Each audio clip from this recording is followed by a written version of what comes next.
everybody, welcome to Cooking with Grandmommy.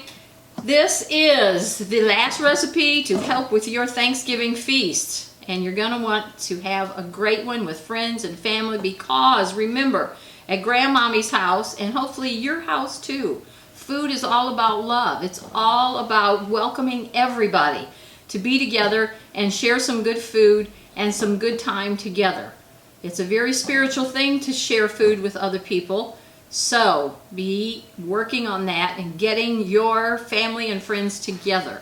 Today's recipe is going to be sweet potato casserole. Guess what? No marshmallows. I know you can't believe it, but you're going to love it. It's really good. So let's get started.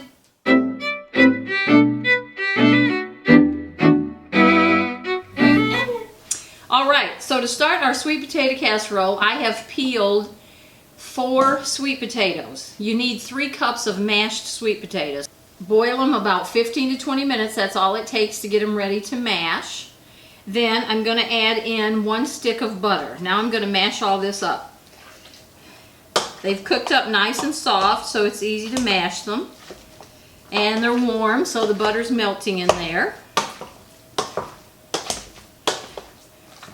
And you know, sweet potatoes and butter, that does smell good.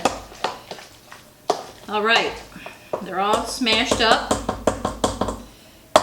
Let's get all we can off of there. Use all those yummy sweet potatoes. Okay, now to this, I'm going to add 2 eggs.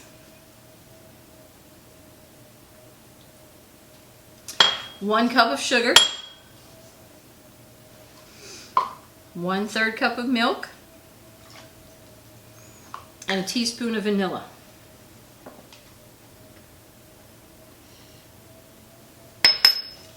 Some people think this tastes more like dessert than a vegetable dish, but it is yummy. So I'm going to stir all this in together. Mix it up until the eggs are stirred in well and the sugar granules will be melting, especially since your potatoes are warm. And remember, this is another recipe that you can make ahead and put in the freezer. I have been learning something new as I've been making these videos for you leading up to Thanksgiving, that I can put these things in the freezer, and I have most of my Thanksgiving feast already done and in the freezer. So I'll warm those things up, cook some fresh mashed potatoes, raise my yeast rolls, and my Thanksgiving feast will be ready. All right, just making sure those eggs are stirred in well. Now, pour this. I'm going to use a 9 by 12. You can use so many different size of pans, whatever you have available. Dishes, pans, bowls, casserole dishes that go into the oven, you can use for this. So now, spread them out evenly in here.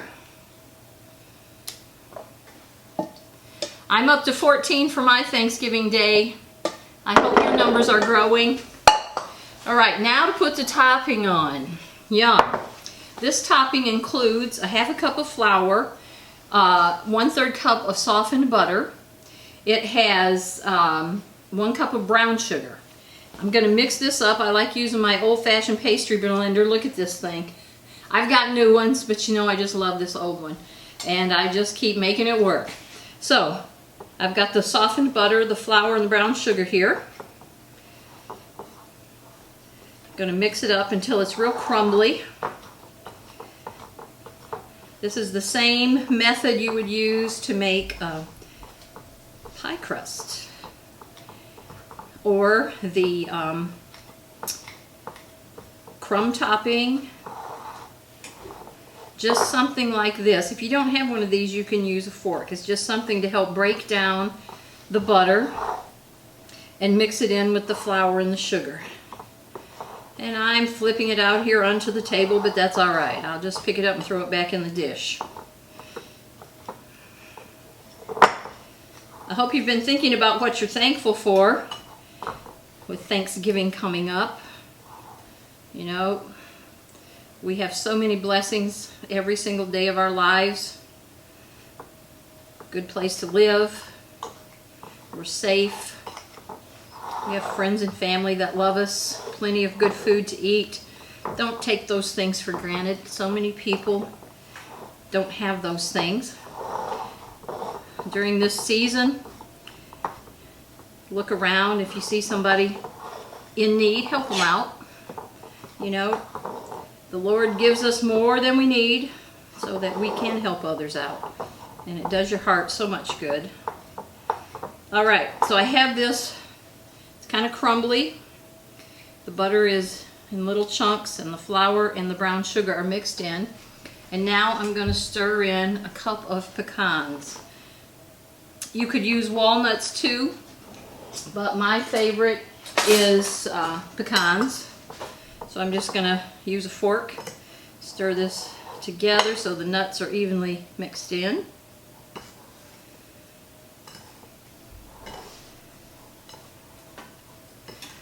All right, and now I'm just going to pour this all over the top of the mashed sweet potato mixture. Take my fork and just spread it out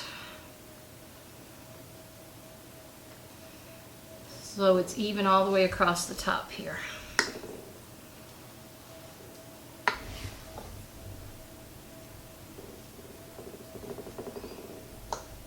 All right, there it is.